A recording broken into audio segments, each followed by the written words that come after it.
Welcome home, brave heroes. I'm Ash, and this is 1981. Imagine, if you will, the time. Ronald Reagan was inaugurated as U.S. president and survived an assassination attempt. Incidentally, Pope John Paul II was shot that year as well. NASA launched Columbia, the first reusable space shuttle ever. MTV was also launched, changing the face of music production and presentation forever, until it didn't sometime in the early aughts when it became reality TV nonsense. Just 11 days later, the IBM personal computer was launched, creating the PC era and dooming us all. And so apropos of nothing, not based on any then current event, Dwarf Star Games released Barbarian Prince. This looks like a video game box. This looks like something that you would put into your IBM computer in 1981. However, those were not household things. There was not the family PC. There really wasn't the anything PC yet. The prototype PC in the garage. I'd like to take you over to the gaming table where we can look at the contents of the Barbarian Prince, which is a solitaire adventure game that actually uses an events book and a hex grid map.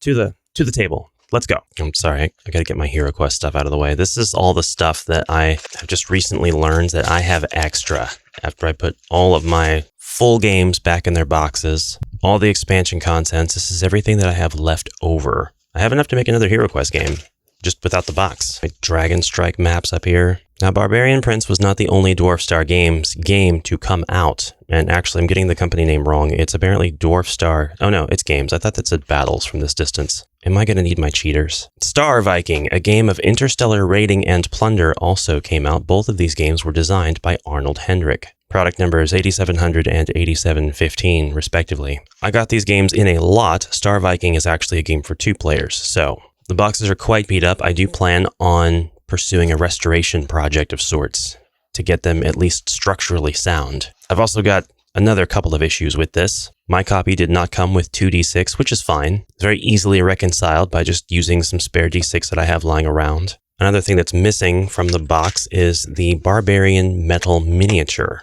Booklet, I think, refers to this as a token, but that's also fine because honestly, I have no shortage of miniatures that I can use to proxy that Barbarian Prince. And given that you start out with pre-made stats, it would not be beyond the realm of possibility to homebrew your own character, make your own stats, and play with a completely custom character that you made, thus being able to use whatever miniature you'd like. Evil events have overtaken the Northlands. You, Kala Roth, Barbarian Prince, and yes, you can search this name on eBay and actually find exactly that model. I believe it was also sold separately, are in hiding, and the usurper who killed your father, the Old King, now sits on his throne. Now you must flee south and raise enough gold by adventuring to equip an army with which to regain your rightful heritage. The way will not be easy, for the men of the south are strange, and some are schooled in the black mysteries. The men of the south are strange. The passes are guarded by monsters, it is said, and in the ruined cities lurk foul things never born of this earth. But you have your stubborn Northland will and your great sword, and woe to anyone or anything which stands between you and your quest. Woe to whoever rolled 2 2s. Barbarian Prince is a solitaire game of heroic adventure in a forgotten age of barbarism and sorcery. No opponent is necessary, as the event booklet takes you through a pre-programmed sequence of encounters which is different each time you play the game. For each event, you, as the Barbarian Prince Kala Roth, must make the decisions which will make your quest successful, or may cost you your life. Barbarian Prince is a new concept in adventure gaming. No rules reading is required. The programmed event sequence lets you begin play as soon as you open the box. Barbarian Prince contains a full-color 12x14 map board, a die, rules folder, event booklet, and summary sheet, and a decaled cast metal figure of the Barbarian Prince to mark your position on the board. The play level is introductory, and as such is just perfect for what I would like to do here, which is play simple, introductory, no rules required games that only use a d6, a token, and a booklet. I'll play these all day. I have no problem with this. We do actually have 2 booklets, including a booklet that says instructions read first, which is completely contradictory to the box. However, this is very much just like getting started in an introductory before becoming a reference book. In fact, at the end of this first page, it says to start the game, go to event E001.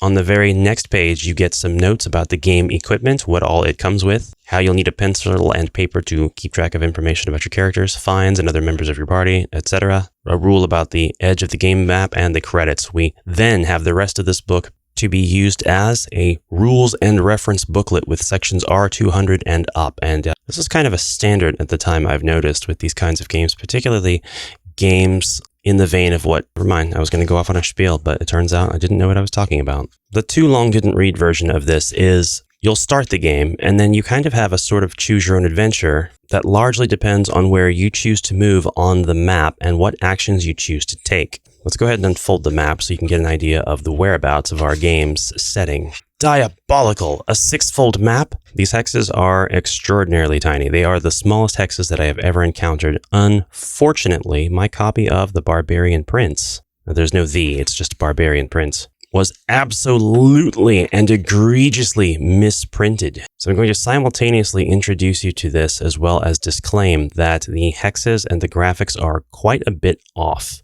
I'm not quite sure what would have caused this to happen, but you can kind of see the ghosts of Hex Grid Past in the distance here. This actually doesn't make it completely unplayable. I can see where the numbering system is on the hex grids. Oh, that is what I was going to say. I'll revisit that point. I will counter my earlier ignorance. I did know what I was talking about. This hex grid arrangement and having each hex have its own number was a standard at the time. We don't see a lot of this now in modern dungeon crawlers that use hex grids or skirmish games that use hex grids, but there was a pretty standard or accepted as standard way of numbering all of the hexes. So you will see these 4-digit numbers on all the hexes. I don't know if it was the same standard every time, but generally your 0101 starts here and it increments by 1 for every adjacent hex going down until we stop at 0123. It is thanks to this numbering that I am able to tell where I am going to be should I move to this section of the map, because the numbering is actually completely gone here. But I can infer, since this hex is 0210, that number is going to increment as I go south and decrement as I go north. So 0209, 0208, and so on.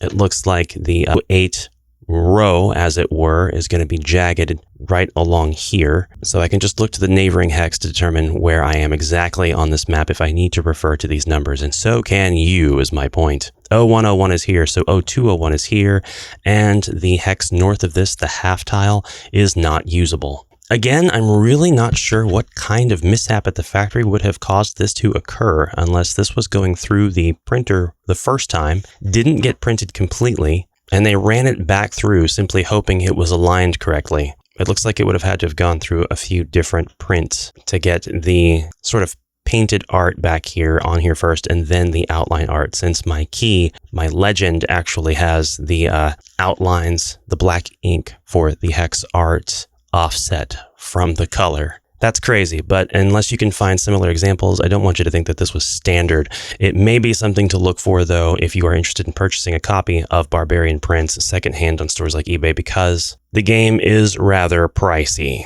Now, back to the gameplay flow. You essentially will start your game, and then you will read through the event associated with your choice. You will always be instructed to read the next event, and it will always either start with an R, in which case it will be in the Rules and References booklet, or it will start with an E, in which case it will be in the Events booklet. There are many, many tables to roll on. There are many events. There are many outcomes. And there is just a ton of that wonderful, lovely, beautiful, immersive narrative just bleeding across all of the pages. To give you an idea of how the events might go, let's look at E52. You sight a band of goblins in the distance. Roll 2 dice for the number in the band. Each is combat skill 3, endurance 3, wealth 1. In addition, they are led by an additional hobgoblins with combat skill 6, endurance 5, wealth 5. You saw them first, so you can either escape R218 from the area or attempt to follow them, R219. If you follow them after the follow movement, R219, roll 1 die. If the result exceeds your wit and wiles, the band discovers you and attacks, but your party will get the first strike in combat, R220. If they don't discover you, roll 1 die to see where they lead you. 1 to event 54, 2, 3, 4, 5, or 6 to event 53. And those are Goblin Keep and Campsite, respectively. Now, as to how we get from the start of the game to point B, I'm actually going to roll back the time and we'll read the instructions verbatim. This game will be a new experience. You are about to become a character in a story that changes each time. You are the Barbarian Prince. This is a solitaire game. You play it alone. In this story game, you read one numbered section after another. Each describes a new situation or provides rules about the choices and actions you can make. There are hundreds of events and situations, so each game will be a new, fresh experience. The sections are divided into events that advance the plot of the story and rules reference sections that describe situations or choices that often occur. Oftentimes, I will read things ahead and then try to rephrase them in my own words for the video. But this actually phrases things very succinctly, and it does so just super well. There's something about the rules from this particular time period that are very clean. Well, this could also just be the game designer's fault too. Arnold Hendrick, you seem to have designed something very intelligently. You can learn this game as you play. Simply start with the first event, Event 1, and read each section as necessary. For convenience, all the rules are collected together in the beginning of this booklet and the major charts and tables provided on a special sheet. The most important rules sections are R203, 204, 215, 220, 225. You may wish to briefly review these first if you wish to understand the basic mechanics of play before you start. If you are an experienced gamer, you can read all the rules sections first, R201 to R228, and then just refer to them later as you play. The small metal token is used to mark your current location on the map. Barbarian Prince is a realistic adventure game. You play the game in days. Each day starts with you selecting an action, R203, such as traveling to a new hex on the map. Depending on the action selected, you will be referred to a chart where you roll 1 or 2 dice. The dice roll and chart may then indicate a special event section, which you then resolve. After all events, if any, are resolved for your daily action, you must then eat your main evening meal, as described in the food rules, R215. And if in a town, castle, or temple hex, you must also purchase lodging, R217. This ends the day, and you continue play with the start of the next day, where you select another action, etc. The game continues until either you are killed, or 70 days, or 10 weeks, elapse. If you haven't won after 70 days, the game is automatically lost. Many events lead to fighting, described in the combat rules, R220. You may also have additional characters, R201, join your party. These additional characters are especially useful in fights, although some may have special knowledge or abilities useful in certain events. Magicians, wizards, witches, priests, and monks are especially useful people to have in your party. Barbarian Prince is a realistic adventure game. All events are self-explanatory and refer to the main rules sections that describes how they are resolved. Once you have read the rules a couple of times, you won't need to refer to them again unless you have a specific question. Remember, Barbarian Prince is a realistic game, so when in doubt about a situation, imagine yourself acting out the event in real life and select the resolution that seems most realistic to you. To start the game, go to Event 1. Let's go to Event 1 because I'm very eager to see how this game actually does start, and that's not something I read ahead on because I wanted my reaction to be genuine. But before we continue, I wanted to show you the R207 travel table. This does refer to the different terrain types, which are farmland, countryside, forest, hills, mountains, swamp, desert, cross river, on-road, airborne, or rafting. You have event references, all different events depending on your die roll. Values for lost, for event, for hunt, and for fodder. There are raft travel events, there are traveling event references, and there is a special travel reference. There is another sheet that we can open up here. This is the time track, and this allows you to keep track of your days and weeks. Very helpful. You also have a food supply, which for some reason allows you to keep track of not just the ones, but also the tens and the hundreds of your food supply. Maybe this has a lot to do with your followers. The Barbarian Prince also has an endurance track, upon which is 1 for unconscious and 0 for dead. We have a treasure table here. You will roll on this with 1 die, but it will depend on the character's wealth code, which apparently can be 0 to 110.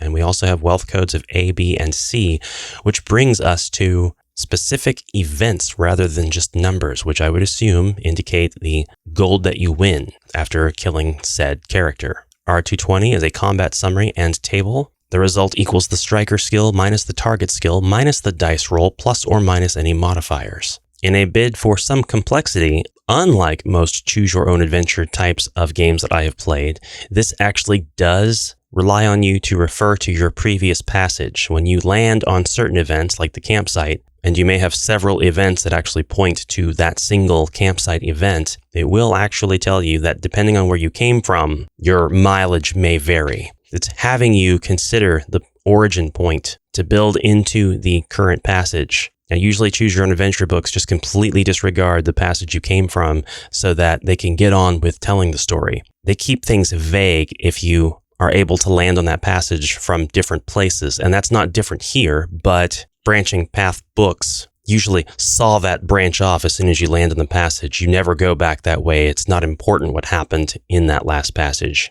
Here, it's different though. For the campsite event specifically, roll 2 dice for the campsite location. You may now elect to fight the characters encountered at the campsite or not, and you would know what those characters were because of the previous passage that led you here. All right, so I said we were going to go to Event 1, and I meant it. Event 1 is The Adventure Begins, and there is some narrative here, so I will read it. Evil events have overtaken your Northlands kingdom. Your father, the old king, is dead, assassinated by rivals to the throne. These usurpers now hold the place with their mercenary royal guard. It does say palace, not place.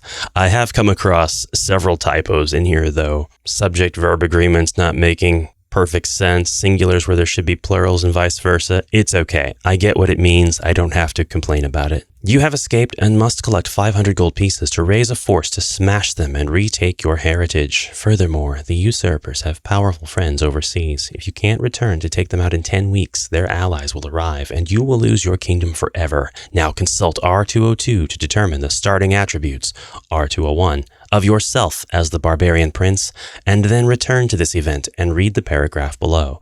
There's another example of the events in this game system kind of bouncing back and forth. In contemporary game design, I have found that this usually leads you into a next passage, and it doesn't go back here. Rather, this passage would come after the character creation passage. You'd have 3 separate passages. It's just kind of neat to see. R202, your character. You begin play as the barbarian prince, Kalarath, rightful heir to the throne of the Northlands kingdom. Few humans can match your skill with trusty Bonebiter, your broadsword. You have combat skill 8. I actually don't have a place to record my combat skill, so I guess this is where the paper and pen would come in handy. Life in the harsh Northlands has developed your powerful body and magnificent physique. You have endurance 9. Now that we do have on our sheet. That we do have right here. Bink. Alas, in making your escape, you could only grab a few coins. Your wealth code is 2, CR 225, for determining exactly how many gold pieces you have. That's what I was talking about, by the way, earlier. So now we have to reference a passage within a passage. We got to go to R225 to figure out how much gold we actually have. R225, acquiring treasure. Whenever you kill all characters encountered, your party may take their wealth. To determine the wealth of each defeated character, compare the character's wealth code with 1 die roll on the treasure table, R226. The result is the actual wealth in gold pieces. The wealth code, incidentally, is the average wealth result. Some events may also provide you with treasures of various types. These may be a fixed number of gold pieces or refer to a wealth code, in which case you again roll a die and consult the treasure table. Historical note, this system for holding wealth is based on ancient Celtic and Germanic social customs where the chief or leader owned all property, including all spoils from raids or wars. His band of followers were provided for and were from time to time given individual items as gifts for especially valuable services.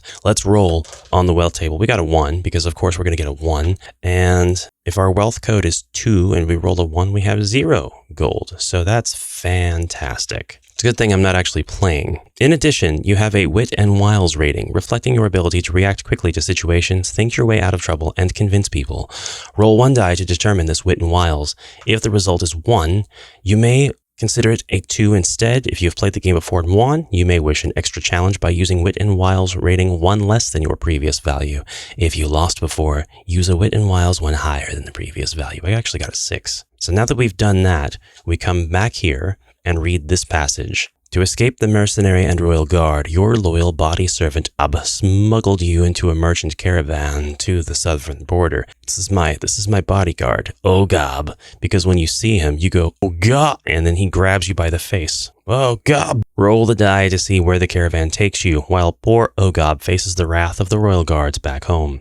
You are in. We will roll the die. Oh, that's a 6. That's a 6 again. We could start in Ogon, which is 0101, 2, Hex 0701, 3, the ruins of Jackhorse Keep at 0801, 4, Hex 1301, West Shore 1501, or Hex 1801. Ogon is here. It is the top left corner of the board. All of the starting hexes are these top tiles here on basically the first and second pages of this map. Oh, no, I'm sorry. That's not accurate. 0801 is here. That's Jeckhorse Keep. But you could also start at hex 1301, which is here, along the Tragoth River. 1501, which is West Shore, and we started at 1801. We're basically coming right out of the mountains. Now, at dawn, you roll out of the merchant wagons into a ditch, dust off your clothes, loosen your sword belt, and get ready to start the first day of your adventure. See R203 for possible actions available to you. Important note, if you finish actions for a day on any hex north of the Tragoth River, the mercenary Royal Guardsman may find you. See Event 2 after normal events are concluded, but before you take your evening meal. And so that is more or less how the adventure portion of it plays out, or at least how the start of it plays out. You are journeying south, and they mean south because you start at the extreme north edge of the board. What are some of the actions we can take? I think that's in the rule book. We do have daily actions as described in R203. At the start of each day, you select one action for yourself. All other followers in your party will perform the same action. And that is the passage that we were referred to here in the bottom paragraph of Event 1, The Adventure Begins. So it is consistently, reliably guiding you to where you need to go to continue playing. Your followers can't be trusted to act on their own. They'll just do whatever you're doing. So if you move, it can be said that they are also moving with you. Each action has separate rules described in the appropriate section. Possible actions include rest in the current hex to heal wounds, consult R222, and improve hunting, R215. Travel to a new hex, R204, your most common choice. Search for a previously placed cache, R214. Actions which are only allowed in certain types of hexes are seek news and information, which can happen in towns, castles, or temples, seek to hire followers in towns or castles, seek audience with local lord in town, castle, or temple, submit offering at temple, or search in a ruins only. Each action has its own rules and tables, which often reference an event section and perhaps an encounter with new characters or special dangers. After you finish all these events at the end of the day, you must provide food for your entire party. See R215. If you're in a town, castle, or temple, you must purchase lodging too. See R217. After all actions, events, food, and lodging are resolved, the day ends. Advance the markers on the time track to the next day and start it by selecting another action. This continues until the end of the 10th week when the game ends. And the game ends sooner if the barbarian prince is killed. Better luck next time. You can continue to perform the same action day after day, or you can vary actions as you desire. Normally, you are limited to just one action per day, but some action events allow you a bonus action that same day. Other times, you may be required to advance the time track forward a certain number of days, skipping any opportunity for actions. Why you would want to do that, I can't fathom, but I'm sure there's a good reason to in that game itself. So anyway, you have your move, you have your search for treasure, basically, which is search for a previously placed cache, and you have your rest actions. Those are the ones that you'll do the most. R204 is travel. It is possible to get lost, consult travel events. You must abide by the travel speeds rule. Whether or not you are on a road is relevant. You may need to consult the airborne travel rules because there are magical airborne vehicles and horses. Remember, Barbarian Prince is a realistic game. I honestly have no complaints. I want to go through and show you the art in some of the spots here. We do have some very classy, very simplistic art, but it does get the message across. We've got some ghosts here. We've got this very cute little halfling town. Look at these legally distinct, I think, hobbit homes. I love this one. This is it's just animals and a little bit of motif for no reason at all, but I love that the bear is standing on its hind legs like, let's kick some ass. The event above it is called Bear Comes to Dinner. This one sucks. I would hate to roll this one. Ignore this event if you're in a town, castle, temple, friendly farm, desert, or guest of any character who provides a free meal. Would it have been easier to say where the event could happen? You're about to sit down for a meal when a large black bear wanders into your campsite. The bear will randomly attack one character, CR343, after another in your party. Until all are killed, the bear is killed or you escape. The bear strikes first in combat and has combat skill 5, endurance 5. So how does battle work in this game? It's actually not a huge part of the game. Most of these types of games, battle is just ever present and super prevalent. It seems as though it might be possible to complete this game experience successfully without even battling once, which is great. And by the way, we have rules for rafting on the rivers, cache, food, starvation, loading, I think that was supposed to say lodging, in towns, castles, and temples, escape, hiding, combat. when your character and your party must fight in quotation marks, characters encountered, these combat rules are used. The combat procedure, R220A. Combat is fought in rounds, and by the way, we don't reference 220A from here. This is 220A, 220B, 220C, and continues until one side escapes or is wiped out. At the start of each round, you decide which of your characters will face each character encountered. After the opponents are matched against each other, then all characters on one side strike, and results are applied, followed by all characters on the other side striking back, and results are applied. You and your characters may strike first or second each round, depending on the circumstances of the event. You will select your opponents. Each character in your party matched against one encountered character. Each should select a different enemy. If one side has extra characters, you decide which the extra face. They can all face one opponent or can each face a different one, provided each character has at least one opponent to face. Then strikes. When one side strikes, each character on that side strikes once against the opposing character that they face. If two or more characters both face an opponent, both strike, but each strike is resolved separately, just like rolling combat dice, the monster defends. To resolve a strike, and this is the meat and potatoes of the combat, take the combat skill of the striker and subtract it from the combat skill of the target character. If the target has better skill, the result will be a negative number. And I believe the Barbarian Prince has combat skill 8. So like if a bear has combat skill 5, and the combat skill of the striker, which would be the barbarian, if the barbarian attacks first, we subtract that from the combat skill of the target character, then the result is a negative number. But why does that mean that the target has better skill? So it has to be a lower number? I see. It has to be a lower number. Next, roll 2 dice and add the result of the skill comparison to the dice roll. Oh gosh. So in this case, we're going to pretend my barbarian of skill 8 is attacking the bear of skill 5. And when I roll the 2 dice, we have a 7. -3 plus 7 is positive 4, or just 4. Finally, add or subtract any special modifiers that apply to the total. The special modifiers are +2, target of strike has wounds equaling half or more his endurance.